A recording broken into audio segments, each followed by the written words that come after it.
ఏపీలో మళ్లీ కరోనా కేసులు నమోదవుతుండటంతో వైద్య ఆరోగ్య శాఖ అప్రమత్తమైంది.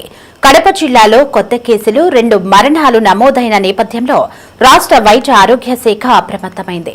జిల్లాలోని అన్ని ప్రభుత్వ ఆసుపత్రులను అప్రమత్తం చేస్తూ లేఖ రాసింది. ఈ సందర్భంగా తిరుపతి రియా ఆసుపత్రి సూపరింటెండెంట్ మనోహర్ అప్రమత్తమయ్యారు. 15 పడకల ఐసోలేషన్ వార్డును సిద్ధం చేశారు. అయితే ప్రజలు భయపడాల్సిన అవసరం లేదని, జ్వరం, దగ్గు, గొంతు నొప్పి వంటి లక్షణాలు ఉంటే వెంటనే పరీక్షలు చేయించుకోవాలని, రద్దీ ప్రాంతాల్లో అవసరమైతే మాస్క్ ధరించాలంటున్న తిరుపతి రియా హెచ్ఓడి ప్రొఫెసర్ తులసిరామ్తో మా ప్రతినిధి గిరినాథ్ ఫేస్ టు ఫేస్. ఆంధ్రప్రదేశ్లో మళ్ళీ కరోనా విజృంభిస్తున్న పరిస్థితి అయితే కూడా ఉంది. కరోనా కేసులు నెమ్మదిగా చాపకంది నీరులా అయితే ప్రవర్తిస్తున్న పరిస్థితి అయితే ఉంది. 2000 సంవత్సరం, 2021, 2022 ఈ 3 సంవత్సరాల పాటు దేశ ప్రజల్ని ముప్పు తిప్పలు పెట్టినటువంటి కరోనా మహమ్మారి ఎట్టకేలకు పోయిందనుకుంటే మళ్ళీ తిరిగి వచ్చిన పరిస్థితి అయితే కూడా ఉంది. ఎక్కడో ఒక చోట కరోనా లక్షణాలు అయితే బయటపడుతున్న పరిస్థితి. తాజాగా కూడా సరే ఆంధ్రప్రదేశ్ కడప జిల్లాలో ఈ యొక్క కేసులు 5 కేసులు అయితే నమోదైన పరిస్థితి. అందులో 2 కూడా మృతి చెందిన పరిస్థితి అయితే ఈ సంఘటన జరిగిన వెంటనే ఆంధ్రప్రదేశ్ వైద్య అధికారులు అయితే అప్రమత్తమయ్యారు. ఆయా జిల్లా పరిధిలో ఉన్నటువంటి హాస్పిటల్లో ఏదైతే కోవిడ్-19కి సంబంధించిన ఐసోలేటెడ్ వార్డులు కూడా సరే సిద్ధం చేయాలంటూ కూడా సరే ఆదేశాలు జారీ చేసిన పరిస్థితి. అయితే ప్రస్తుతం మనం తిరుపతి రుయా హాస్పిటల్లో వద్దున్నాం. అయితే రుయా హాస్పిటల్కి సంబంధించి ఎటువంటి ఏర్పాట్లు చేశారనే దాన్ని కూడా అయితే రుయా డాక్టర్ అయినటువంటి తులసిరామ్ గారు ఉన్నారు ప్రస్తుతం ఇక్కడ హెచ్ఓడి గారు. సార్ చెప్పండి సార్, ఈ యొక్క రుయా హాస్పిటల్లో కోవిడ్-19కి సంబంధించి ముందస్తు చర్యలు ఎలాంటి ఏర్పాట్లు పూర్తి చేశారు? ముందస్తు చర్యలుగా మేము ఐసోలేషన్ వార్డు పెట్టుకున్నామండి. మనం ఉండేది కూడా ఇప్పుడు దాని ముందర నుంచే మాట్లాడుతున్నాం. లోపల 15 బెడ్లు పెట్టున్నాం మనము. ఆల్ నెగిటివ్ ప్రెజర్ రూమ్స్ ఇవన్నీ. ప్లస్ దాంతోపాటు జనరల్గా ఏమైనా సింపుల్ కేసులు ఉండి కరోనా పాజిటివ్ ఉంటే వాళ్ళకు కూడా పక్కనే 15 బెడ్స్ పెట్టున్నాము.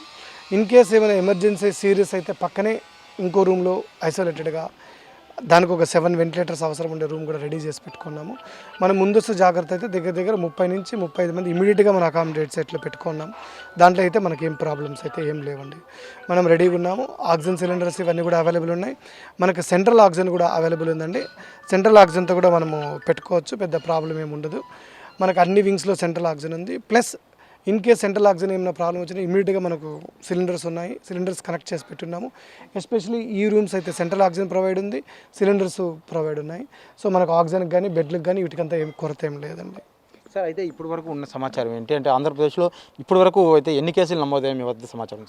మా తిరుపతి డిస్టిక్లో అయితే మనం ఏం రిపోర్ట్ చేయలేదండి ఇంతవరకు. మనం కేసులు కూడా మాకు అంత సివియర్గా కానీ కాఫ్ కానీ కోల్డ్ కానీ వచ్చి అన్కాన్షియస్ అయిపోయి ఆయాసం వచ్చి సాచురేషన్ తగ్గిపోయిన కేసులు అయితే ఇంతవరకు ఏం రిపోర్ట్ చేయలేదు.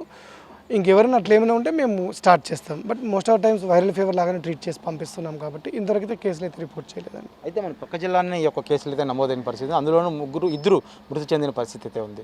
అయితే గతంలో అయితే కోవిడ్ అనంతరం కూడా సరే తరచుగా ఏ ఒక్క డిసీజెస్ ఉన్నా కానీ ఈ యొక్క ర్యాపిడ్ టెస్ట్ కోవిడ్కి సంబంధించిన టెస్టులు అయితే నిరంతరం చేస్తున్నారు. అయితే ఇప్పుడు గణనీయంగా టెస్టులు అయితే తగ్గింది. అయితే ఇప్పుడు ఇక్కడికి సంబంధించి రుయా హాస్పిటల్కి అయితే ఇలాంటి టెస్టులు ఏదైతే నెమ్ము కానీ దగ్గు జరుగుతుంది ఇలాంటి టెస్టులు అయితే కొనసాగిస్తున్నారు సార్?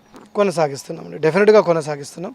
మనకి ఎవరికైనా డౌట్ ఉండి ఇది కరోనా ఉండొచ్చు అంటే అప్పటి నుంచి కూడా కంటిన్యూ చేస్తున్నాం. మనం ఏం బ్రేక్ ఇవ్వలేదు, దానికి మనం కంటిన్యూ చేస్తున్నామండి. దాంట్లో ఏం ప్రాబ్లం ఏం లేదు.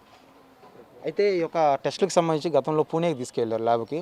అంటే మళ్ళీ దాని తర్వాత ర్యాపిడ్ కిట్లు రావడం, అంటే ర్యాపిడ్ కిట్లో ఇక్కడ పాజిటివ్ వచ్చిన తర్వాత మళ్ళీ పూణేకి పంపిస్తే ఇక్కడ ఏమన్నా సదుపాయాలు ఉన్నాయి సార్? లేదు, ఇప్పుడు మనకు ర్యాపిడ్ కిట్టే కాదండి.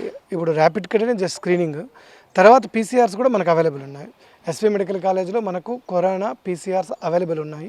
ఇప్పుడు పూణేకి పంపించాల్సిన అవసరం లేదు. పూణేకి అంతా సెకండరీ కన్ఫర్మేషన్ కోసము జీనోమిక్ స్టడీస్ కోసమే పంపిస్తున్నాం, కానీ మిగతా రెగ్యులర్గా మనం పంపించడం లేదు సార్. అయితే మొత్తం మీద ఈ యొక్క కోవిడ్ కేసులు ఏదైతే నమోదయ్యానగానే ఆంధ్రప్రదేశ్ మొత్తం కూడా ఉలిక్కిపడిన పరిస్థితి ఉంది. 5 కేసులు నమోదవడంతో అయితే ఏపీ గవర్నమెంట్ ఆరోగ్య శాఖ నుంచి ఎటువంటి గైడ్లైన్స్ వచ్చాయి సార్?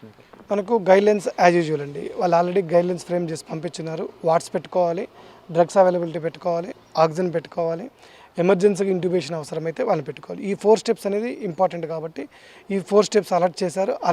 ఆల్రెడీ మేము రెడీ చేసి కూడా పెట్టేస్తున్నామండి. ముఖ్యంగా గర్భిణీలు కానీ చంటి బిడ్డలు కానీ ఒక కోవిడ్ కేసులు అయితే నమోదవుతున్న క్రమంలో ఎలాంటి జాగ్రత్తలు తీసుకోవాలంటారు? అంటే ఇప్పుడు కోవిడ్ ప్రెగ్నెన్సీకి వీటికి అంతేమి సంబంధం ఉండదండి. కొద్దిగా ప్రెగ్నెన్సీ ఉన్నప్పుడు సివియారిటీ ఎక్కువ ఉంటుంది కాబట్టి ట్రీట్మెంట్ అంతా సేమ్ ఉంటుంది. వాళ్ళు ప్రెగ్నెన్సీ వీళ్ళు ఎవరైనా కాఫ్ చేస్తున్నారు, ఫీవర్ విత్ కాఫ్ ఉంది, జ్వరము దగ్గు ఉన్న వాళ్ళ దగ్గర కొద్దిగా దూరం ఉండడము, మాస్క్ వేసుకోవడము, హ్యాండ్ వాష్ చేసుకోవడం, అట్లా పాటిస్తే చాలండి. అంటే నిత్యం వేలాది మంది కూడా మనకి ఇట్లా తిరుమల శ్రీవారి దర్శనానికి వస్తూ ఉంటారు. అంటే ఇప్పుడు కోవిడ్ కేసులు అయితే నమోదవుతున్నాయండి ఏదైతే వార్త వచ్చిన తర్వాత ఎలాంటి జాగ్రత్తలు అంటే తిరుమలకు వచ్చే యాత్రికులు ఎలాంటి జాగ్రత్తలు తీసుకోవాలంటారు? ఇప్పుడు యాత్రికులకు వచ్చే కొద్దికి మనకు అంతా వరల్డ్ వైడ్ నుంచి వస్తుంటారు కాబట్టి అందరూ మాస్క్ వేసుకోవడము, హ్యాండ్ వాష్ చేసుకోవడము, సోషల్ డిస్టెన్స్ మినిమం, లేదా వాళ్ళంతకు వాళ్ళకే కాఫ్ కోల్డ్ ఫీవర్ ఉన్నప్పుడు వాళ్ళే ఒక 4-5 డేస్ ఐసోలేట్ అవ్వడం రూమ్లో, ఇట్లాంటివి పాటిస్తే చాలండి. అయితే ఏదైనప్పుడు కూడా సరే కోవిడ్ మహమ్మారి అయితే వెళ్ళిపోయిందంటే మాత్రం మాటికి పొరపాటే. అయితే ఇప్పుడు తాజాగా అయితే ఏదైతే కడప జిల్లాలో నమోదైన ఈ 5 కేసుల్లో 2 కోవిడ్ వల్లే మరణించడం. అయితే రాష్ట్ర ప్రభుత్వం కూడా అప్రమత్తమై ఈ యొక్క COVID-19కి సంబంధించి స్క్రీనింగ్ టెస్టులు చేయడానికి అదేవిధంగా ఐసోలేషన్స్ వార్డులకు సంబంధించి అన్ని ఏర్పాట్లు చేయాల్సిందిగా రాష్ట్ర ప్రభుత్వం ఆదేశించడంతో అటు తిరుపతిలో కూడా COVID-19కి సంబంధించి ఒక ఐసోలేషన్ వార్డు అయితే అందుబాటులో తీసుకొచ్చారు. 15 బెడ్లతో కూడినటువంటి ఐసోలేషన్ ఏదైతే అదేవిధంగా ఆక్సిజన్ సదుపాయంతో కూడినటువంటి ఒక వార్డుని అయితే అందుబాటులో తీసుకొచ్చిన పరిస్థితి. నిత్యం వేలాది మంది శ్రీవారి భక్తులు కూడా అట్ట తిరుమలకు వస్తూ ఉంటారు కాబట్టి అట్ట గర్భిణీలు గారు చంటిపేటలో ఎవరైనా సరే కోల్డ్ డిసీజెస్ ఇట్లా వైరల్ ఫీవర్ ఉన్నప్పుడు మాత్రం స్వయం నియంత్రణ అయితే పాటించాలనేసి వైద్యులు అయితే చెప్తున్న పరిస్థితి ఉంది. ఖచ్చితంగా ఏదైనా డౌట్లు ఉన్నప్పుడు మాత్రం అయితే మాస్కులు, శానిటైజర్ తప్పనిసరిగా ఇప్పుడు కూడా వాడాలి. ఇప్పుడు కూడా కోవిడ్ టెస్టులకు సంబంధించిన ఏదైతే ర్యాపిడ్ కిట్ ఉన్నాయో అనుమానం వచ్చినటువంటి ఏదైతే హాస్పిటల్కి వచ్చినప్పుడు మాత్రం ఖచ్చితంగా అనుమానం ఉంటే మాత్రం ఖచ్చితంగా నిరంతరం కూడా సరే ఒక ప్రక్రియ అయితే కొనసాగుతుంది. టెస్టులు అయితే చేస్తాం. ఇప్పుడు వరకు అయితే కూడా ఎక్కడ కోవిడ్కి సంబంధించి కేసులు అయితే తిరుపతి జిల్లాలో అయితే నమోదు కాలేదనేసి డాక్టర్ తులసిరామ్ చెప్తున్న పరిస్థితి ప్రస్తుతం తిరుపతిలో ఉంది. కెమెరామెన్ లోకేష్ గిరి, సిటీ 24/7 తిరుపతి నుండి.